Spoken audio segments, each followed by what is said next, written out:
Somehow 2023 is almost over, and it's already time for my yearly tradition of looking back at all of the games that were released this year and trying to decide which ones are the best. 2023 was an absolutely incredible year for video games. Not so much for the video game industry, as layoffs skyrocketed this year. So now more than ever, I want to try my best to appreciate all of the hard work, talent, and creativity that went into making the amazing games I played this year. As always, these are just my opinions, and I wasn't able to play every big game that was released this year. As for some of the older games I beat this year, I finally played all of the Pikmin games and all of the F-Zero games, turning me into a huge fan of both of those franchises. Roughly the first 3 months of my year were completely taken over by Persona 5, and I've just recently started getting into Persona 4. Gravity Rush blew my mind with its unique gameplay mechanics and stellar soundtrack. Resident Evil 2 Remake freaked me out so bad I had to pause the game and just breathe multiple times, but finally beating it felt terrific. Deltarune Chapters 1 and 2 were delightful, and I got sucked into the dramatic twists and turns of Phoenix Wright Ace Attorney Justice for All and Trials and Tribulations. As you can see, I was really just experiencing peak gaming throughout the whole year. And now let's get into my personal picks for the best new games from this year. I want to stress that I think all 10 of these games are absolutely terrific, so try not to get too caught up in my exact placements. Now here are my top 10 games of 2023.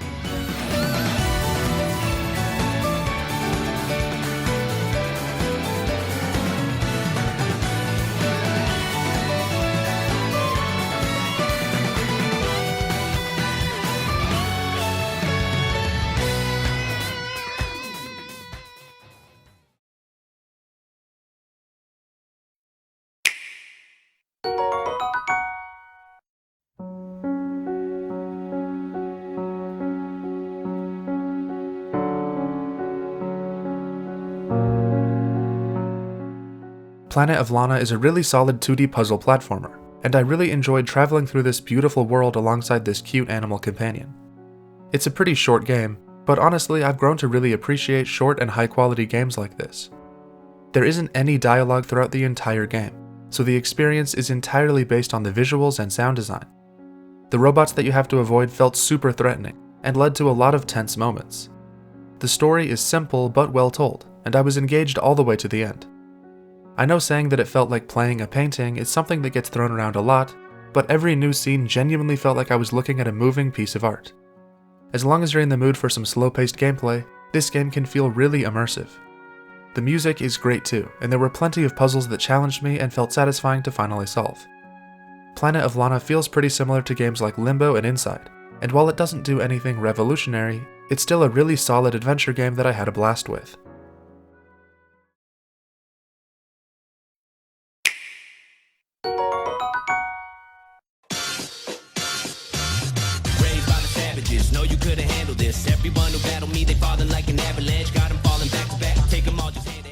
I had never played a Street Fighter game before playing Street Fighter 6, and this game really impressed me.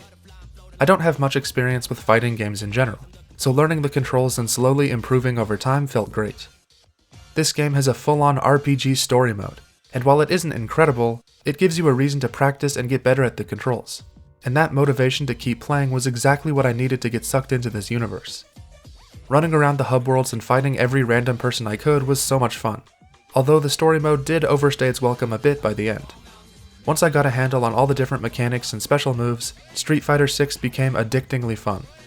Trying to choose who to main and learning how to counter certain playstyles was my main focus during the summer of this year. And even though I never actually played against any real people since there's no way I'm paying for PlayStation Plus, I still think this game was totally worth it. This game is full of style and personality, and it opened up a whole new genre of gaming for me that I never thought I'd be able to get into. It has an amazingly energetic soundtrack too.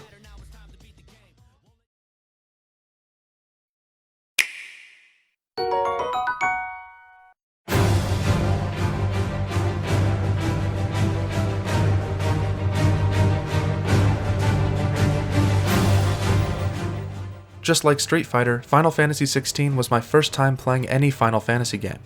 Although I still feel like I haven't really played one, as this game plays more like an action game than an RPG.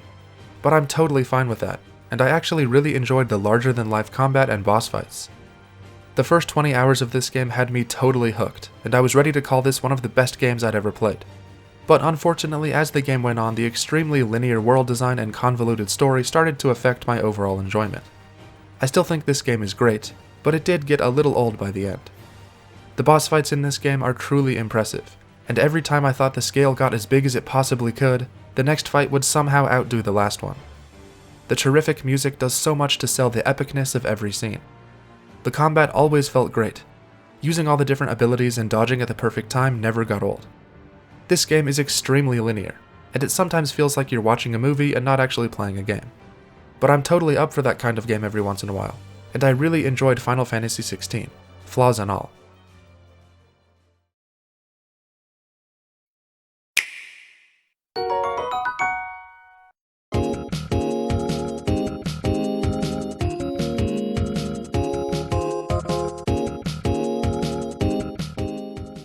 F-Zero 99 is an online battle royale version of the SNES Classic, and is something that I never thought I would enjoy as much as I did.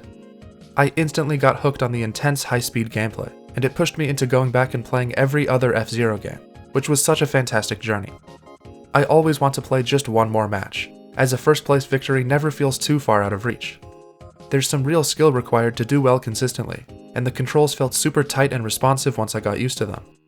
The Skyway is a genius gameplay mechanic that makes it feel like you always have a chance at a comeback, and the classic pixel art looks great in a modern aspect ratio and resolution. Some of the most intense gaming moments of 2023 for me were from this game, and it consumed every second of my free time for a few weeks. It also gave me a new level of respect for the original game, as well as just retro gaming as a whole. This franchise is the perfect fit for massive amounts of players all racing at the same time, and I have this game to thank for turning me into an F-Zero fan.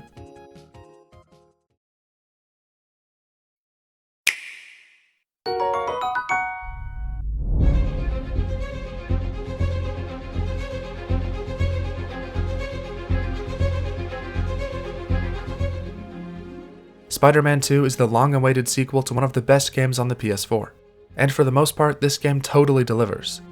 The improvements to the swinging and movement are massive, and I don't think I could ever go back to the first one now. The higher sense of speed and web wings are so great, and the expanded map does a lot to make New York feel larger and more impressive. This is technically the third time this map has been used though, if you count Miles Morales from 2020, so the magic has worn off a bit for me. But the combat is just as great as it was in the previous games. I love the focus on quick reactions and dodging. Most of my problems come with the main storyline, which was a little all over the place.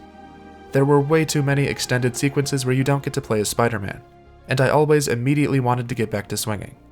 Some of the story moments felt kind of strange to me, but then again, I've never been a big fan of the Venom storyline. The boss fights were all really great though, and were the highlight of the whole game. While I had a couple problems, once I got back to swinging around the city and launching off of buildings, I forgot about everything else.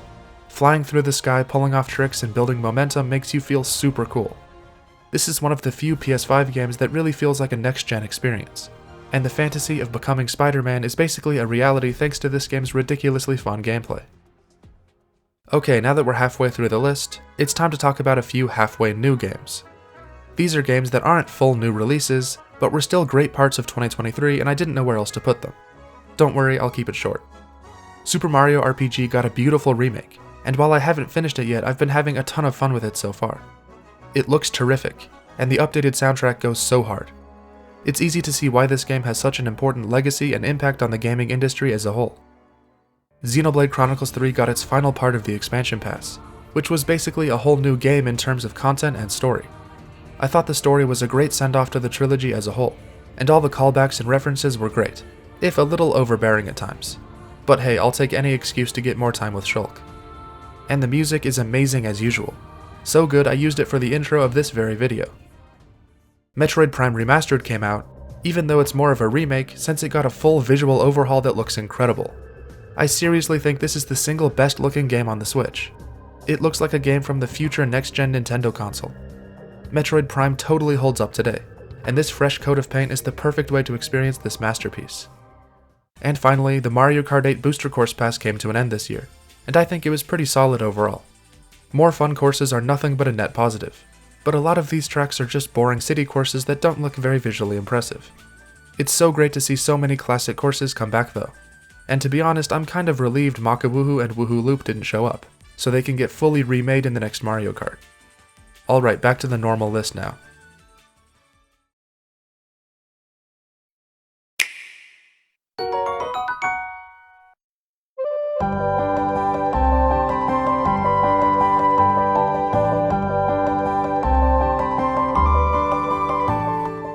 Sea of Stars is a gorgeous retro-inspired turn-based RPG, with some of the best pixel art I've ever seen. This game has every element that makes RPGs so much more enjoyable for me. Timing-based attacks, no random encounters, and very little grinding required. The story was really engaging and interesting, aside from the kind of boring main characters who don't have much personality. I loved traveling through this fantasy world and discovering each new location and character, and it's some of the most fun I've ever had with turn-based combat. I spent a lot of time just walking around all the different towns, talking to every NPC and listening to the incredible retro-sounding music. This game is proof that an indie studio is capable of rivaling the current AAA games due to pure passion and creativity, both things that are abundant in Sea of Stars. I was impressed with every boss fight, enemy design, and well-made dungeon. This game is seriously a Game of the Year contender, and the fact that it's this low on my list should show you how much I love the rest of the games.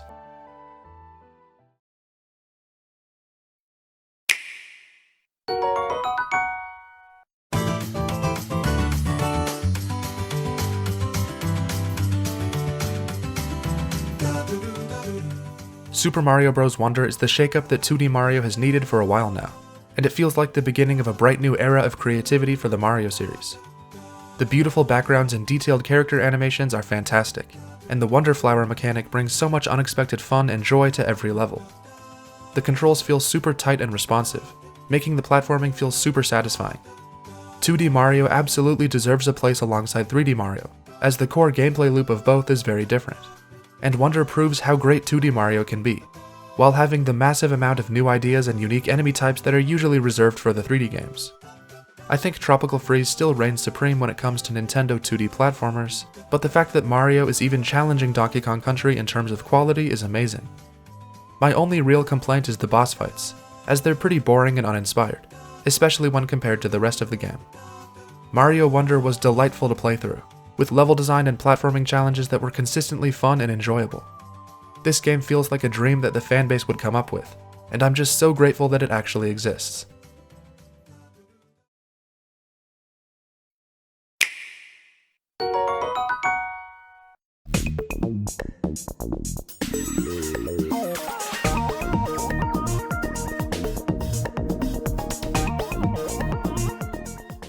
Pikmin 4 brings a whole new perspective to the series, and the game is so much better because of it. Being able to rotate the camera in all directions gives the world a new sense of scale and beauty, and it makes the strategy-based gameplay feel a lot more immersive. Oatchi is another amazing new addition, streamlining the movement and giving you so many new ways to approach every scenario. And while he does make combat a lot easier, I still think Oatchi is a huge improvement to the core gameplay. Visually, this game looks great. The natural world of Pikmin has never felt so real and tangible. This game takes all the best elements of the previous games and combines it into one fantastic package. Caves are always really well designed and the perfect change of pace, and the new night mode missions can offer an even more intense and stressful experience than normal. The only thing I didn't love is the amount of dialogue and talking, which can be a little bit much at times. But this is the only game this year that I 100% completed, as collecting every treasure and completing every cave was tons of fun. I'm so glad this series was able to make such a strong comeback with this game, and it was one of my favorite games of the year.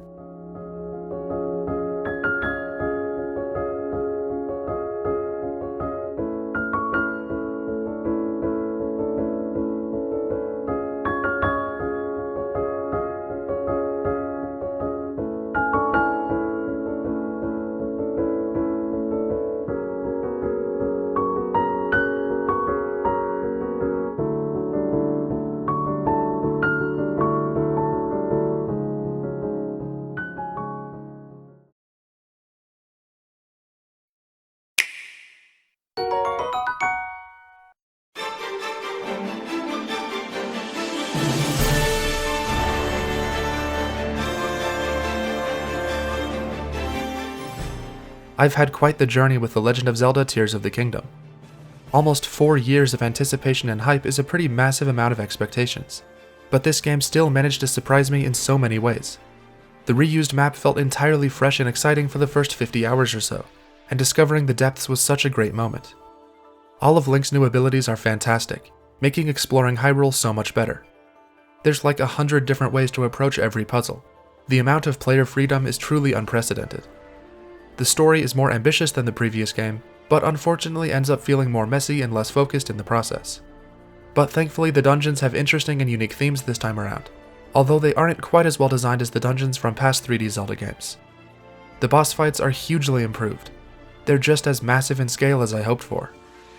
I'm so glad one of my favorite games of all time got a sequel that's this good, even though its problems have started to become more noticeable as time passes. But this game was able to do something truly special. It gave me the same sense of wonder and discovery that I felt when I first played Breath of the Wild, which is something I never thought I'd feel again.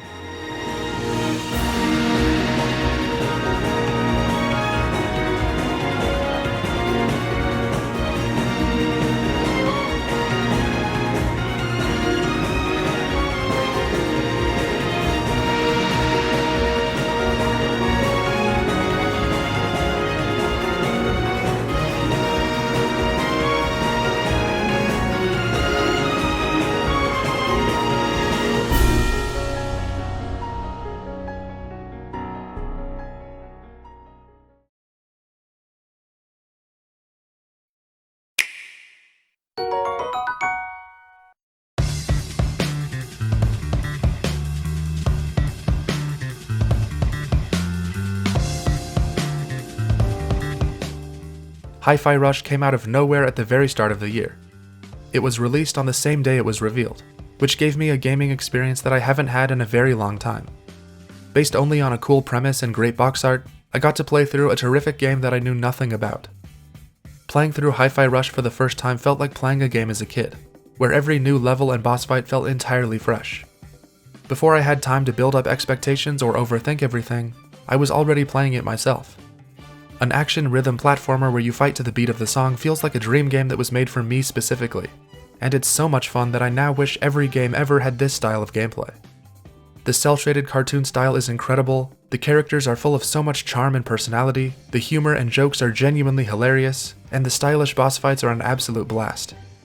And of course the music is fantastic, so good that I bought it on vinyl. It's a pretty straightforward and cheesy narrative, but it was exactly what I needed at the time and I really connected with it. There's so much pure positive energy and fun in every aspect of this game, and it's quickly become one of my all-time favorites. In a year full of terrific games, Hi-Fi Rush is the one that I enjoyed the most, which should show you just how much I love this game. There are more great moments in this game than I can count, and playing it feels like being a part of an amazing song. Every once in a while a game comes along that reminds you of why you love video games in the first place, and this is that game for me. I absolutely adore everything about this game, and it's my choice for the best game of 2023.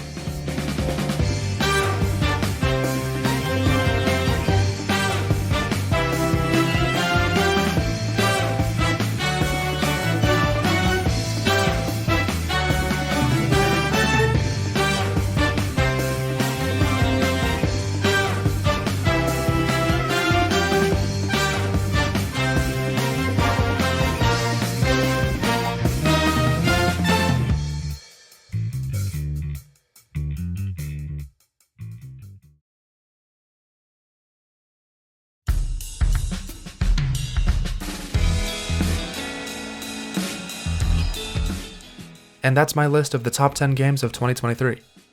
I know a lot of you are probably surprised to see a non-Nintendo game at the top of my list, but I've got to stay true to what I feel. Every single one of these games are fantastic though, and I recommend all of them. Also, I have to give a super quick honorable mention to Suika Game for delaying this video by a few days because I can't stop playing it. It's hard to believe another year has come and gone already. As always, I want to sincerely thank all of you for watching the videos I put out. I'd love to hear what your favorite games of 2023 were down in the comments, and I look forward to whatever amazing gaming stuff will come out of 2024. Thanks for watching guys, and I'll see ya in the next one.